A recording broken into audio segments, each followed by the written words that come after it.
So to start this lesson, I am going to write the fish teapot. Here's the fish teapot. And once they found it, they can put it above the label. The empty creamer, the tiny cup. I have all of these objects and we want to join them together. What is the word that joins things together? And if they've remembered the last lesson, that's the word and.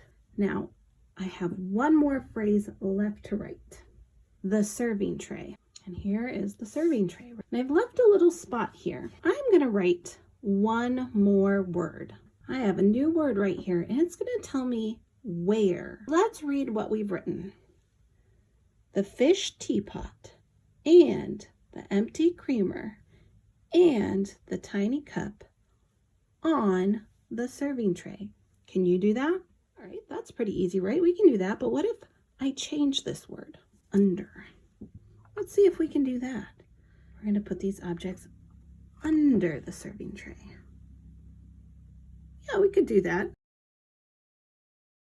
The next part of this lesson is called transposition. The empty creamer and on the serving tray and the tiny cup, the fish teapot. Does that make sense? Now, let's switch it up again. Let's see what else we can come up with. All right. Let's try this one. The empty creamer and the fish teapot on the serving tray, the tiny cup.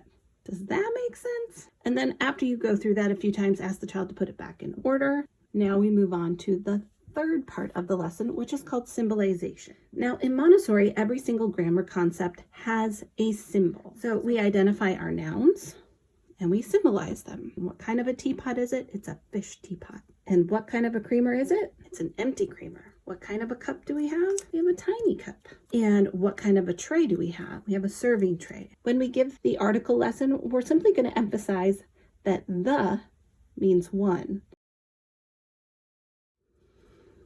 So we're going to identify the conjunction. And now we get to introduce the preposition. And the preposition is this green crescent moon.